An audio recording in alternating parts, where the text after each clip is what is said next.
For Rapid, what can you say about the brewing rivalry between you and Andres? Kasi yung fandom niya parang Rapid fans. Nakaka-apekto ba yun sa friendship niya ni Andres? Or it's a healthy competition? Ako po, hindi eh. Parang pagbalik po namin na magtitaping namin ng Mundya, parang na-miss pa nga po namin yung isa't isa eh. Talaga doon sa workshop po, may workshop po kasi kami kay Miss Ana Pileo, napag-usapan po namin yan kung nagbabasa-basa ba ako, ganyan-ganyan. Kasi simula po nung nagsisimula pa lang kami ng ang Mundya na section A, sinasabi sa akin ni Andres, parang sinasabi ko sa inyo lahat na parang kuya ko talaga yan. Kasi tinuturo mo talaga sa akin na huwag ka magbabasa sa mga comments masyado, ganyan-ganyan, para di ka na-apektuhan. Kaya nung sa workshop namin, napag-usapan po namin yun, na meron talagang times na may nababasa ako mga comments, tapos minsan nalulungkot po ako. Tapos parang niremind po niya ako dun sa workshop na yun na okay, game na ulit tayo, shoot na ulit tayo, huwag ka magbabasa-basa ng mga comments masyado para di ka na-apektuhan. Yun po, okay po. What can you say, Andres? Ayun nga, sa tingin ko din, like, when we come to work talaga, we're all friends really, and that's what was the beauty of ang Mundya ng Section E talaga, was the bond with everyone in the cast, and I think that's what brought the magic really, and kahit naman nag-aaway sila minsan, just really it's important to try not to look into it too much talaga, because at the end of the day, we're all friends really, and we enjoy each other's company, so parang really, at the end of the day, I don't see that there's a rivalry, in all honesty. I see that they're just very supportive and they just want the best for us and yeah. Just fans, being fans, supporters. And for the rest of the cast, kasi yung title, Dark Side. So how do you handle your dark side in real life? Rafa, you want to start? All the ladies here said it good, yeah.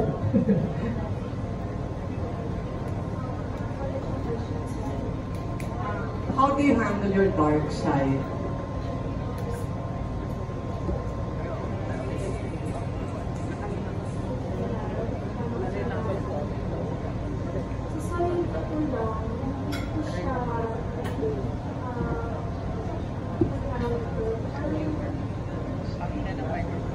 Pinapa-feel sa iba yung dark side ko kasi alam ko kasi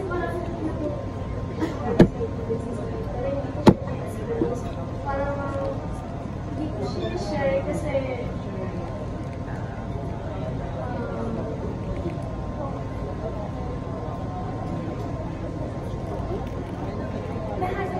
Yes, you like keep it to yourself.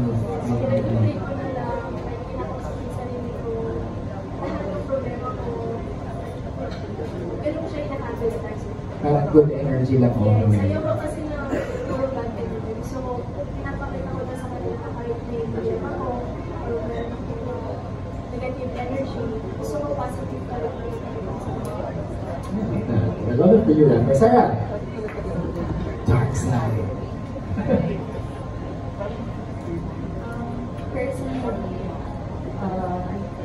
for the dark side in real life, I don't really mind it as much. I try not to mind the dark side.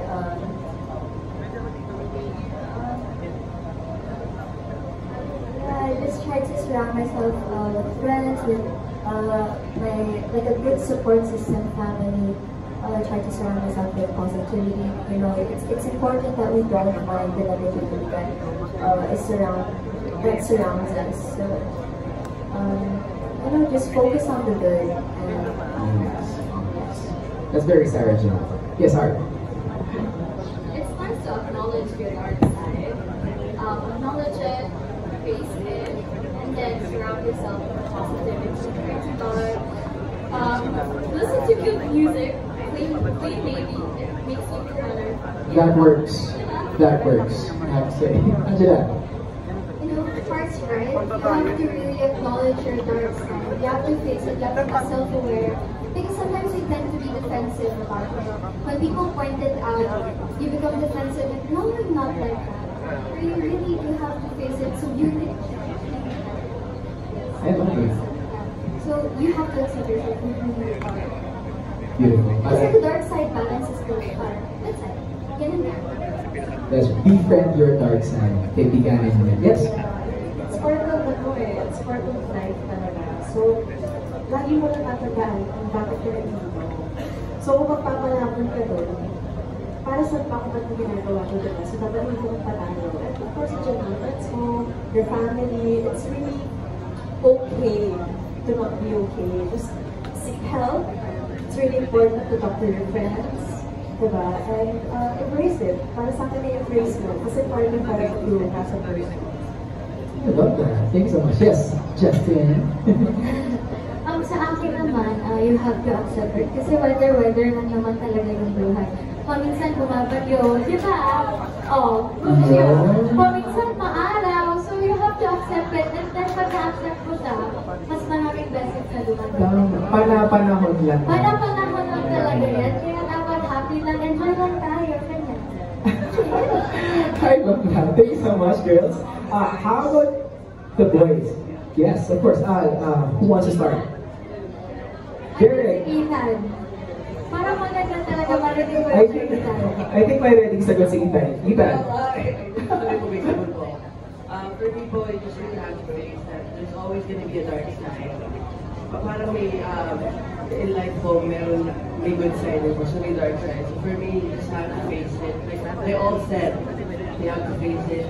And you have to actually embrace mo nga eh. Kasi parang for me, kailangan doon ka matututo sa buhay. And I think that's it. Thank you, Charles. Parang nasabi kasi lahat ng sasabihin ko, pero yun, try to focus on the good things. Life talaga there's stuff na you have to face it. So yun siguro, focus on the good things. Enjoy na. Okay, ikaw. Gusto ko yung in-hurt stays at the beginning. Okay. Yes, Kuya, I got you. I got you. I think for me, I think it's always good to remember that in every darkness is always a light. You just gotta find the right spot. You're not always gonna see what's ahead of you, the world or the universe is ahead. You're not always gonna be prepared, but you just gotta find the light and every day. And the light. Yes, Derek. Ayun, so kaya sinabi ni Michael, turn the lights on. Pero kasi, regular yung buhay ko. As much as possible, I think our conversation and stuff sa life. Enjoy lang. Happy lang. Yes, Martin Venegas.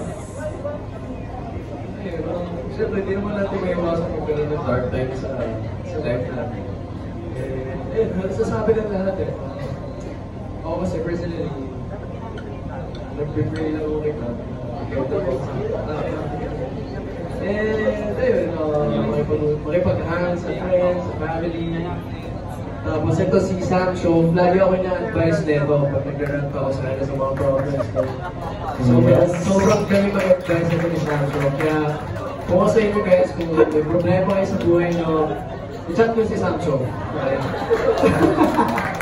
Sam Show sa Instagram. Pwede mag-message kay Sam Show sa IG for advices. Yes, Sam Show. Si Martin talaga. So, you know, like everyone said everything, like there are good days, there are bad days, but then, you know, at the end of the day, we have to go through the wood itself.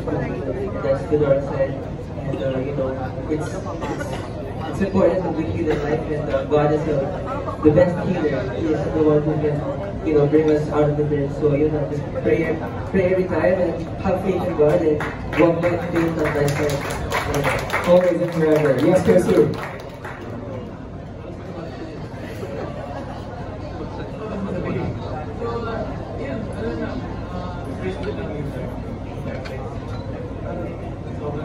Normal naman yun sa buhay.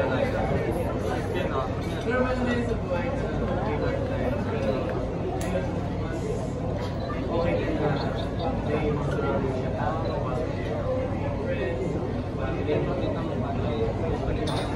Support system. Yes, JD. Ako din, agree din ako sa sinabi ng lahat. Parang nasabi nga nila lahat. Yeah, I agree to embrace your dark side kasi sometimes that makes you stronger, diba? It makes you who you are today. And yeah, just pray, lift it up to God.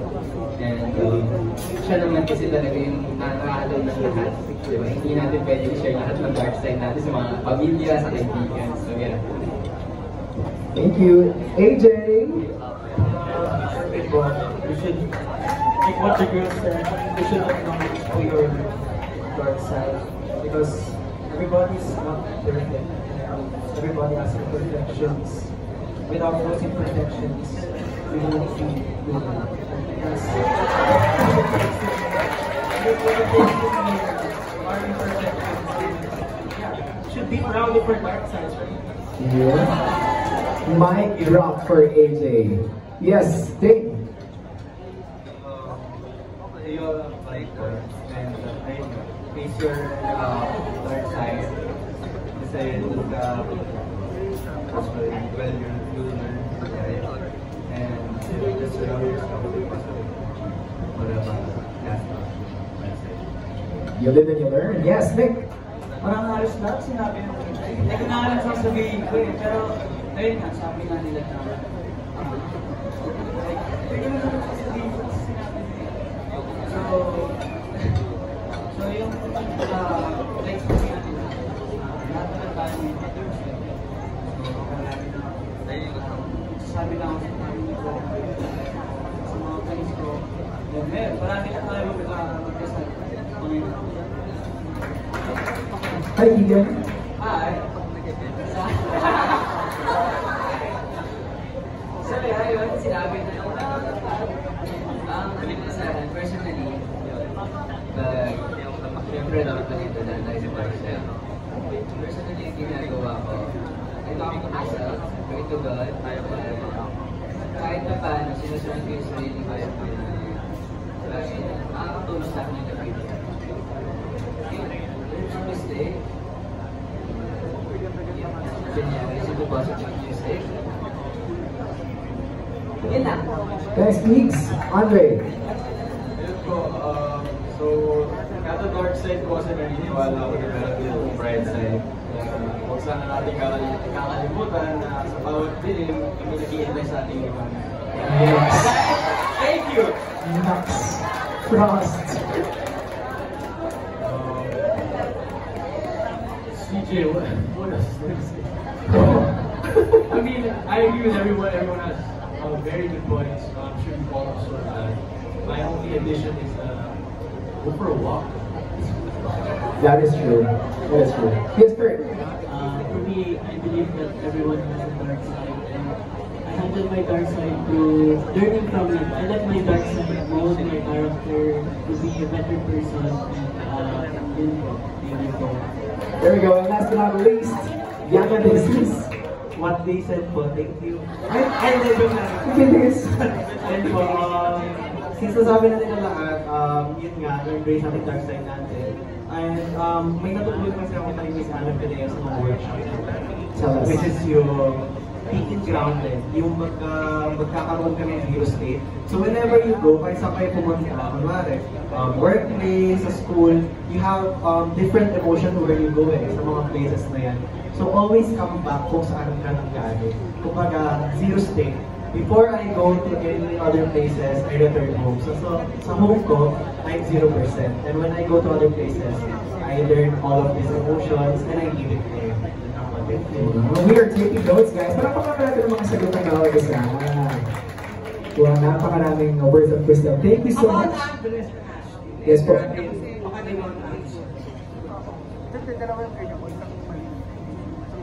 How do I deal with my dark side? Ayun nga, parang nasabi na lahat. So, prayer talaga. Yun lang talaga para sa akin is what guides me in my life. Instead of course, my parents guide me there, my family, they're always there, my friends are there to support. But I think really the biggest and most important factor in the drive of why I do things really is prayer. Because kahit minsan kapag nahihirapan ako at paramihan ko din, nahihirapan talaga ako. So I just stop for a moment and pray. And mas lalo kapag if it's too much for me, I always like to think about the good things in life.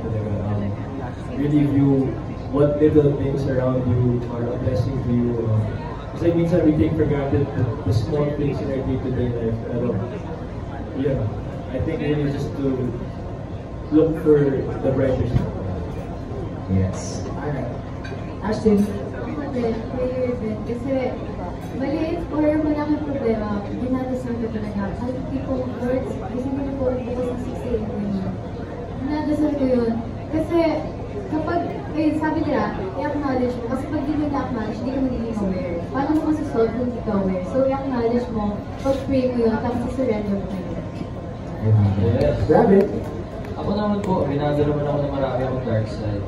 Pero dahil sa mga tao sa paligid ko po, dami ko din po natututunan. At mas napapalapit po ako sa Diyos. Ayun, kaya, ano po, mas nababago ko na po yung dark side. Ayun. There we go. Maraming salamat. At palakpakan naman natin, guys. And our Mr. Section E is... Naging pageant pa na. Maraming salamat, guys, for all of your insights and beautiful words. Up next, may I comment from Inquirer, Alan Policarpio. So, question for Director Gerson. I-send ko lang kanina yung question about yung what do you see about yung sa chemistry, but let's include na yung sa si Robin. Silang tatlo. What do you think about that?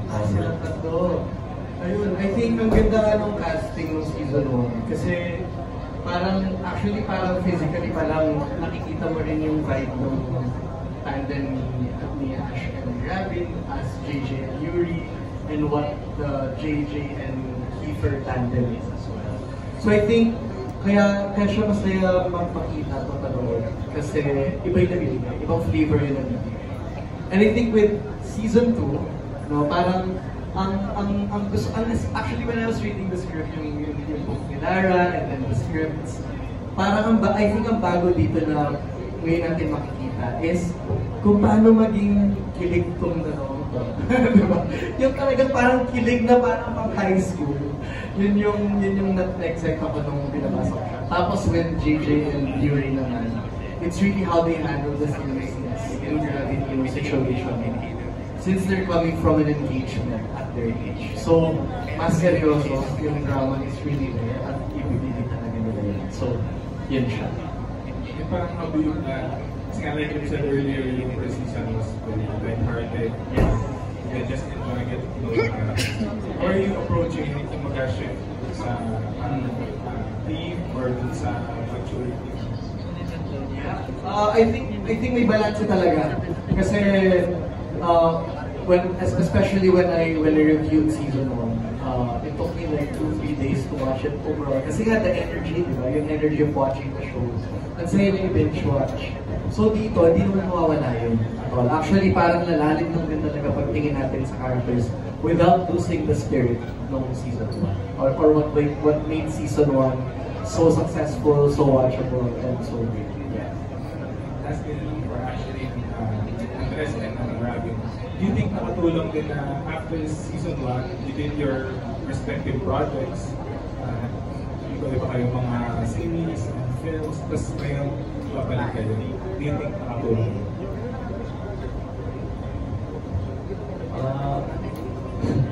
Opo, sobrang nakatulong yung mga ginawa ko pong projects kasi ang dami ko po natututunan kasi gusto ko po sa bawat project na ginagawa ko may bago akong natututunan.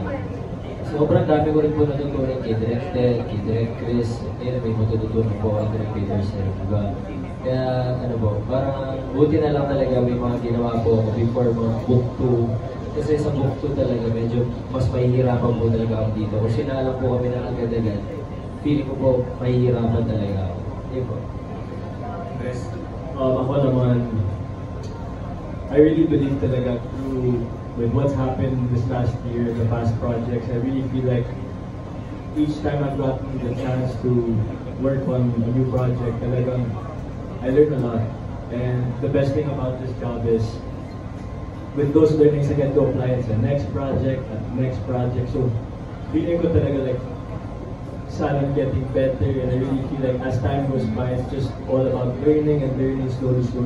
Kung ano pwede improve, ano pwede ibawas sa mga work and all, but I really think that because of the experiences on being on set and the hours, it really makes talaga mas nagiging comfortable kami sa season 2.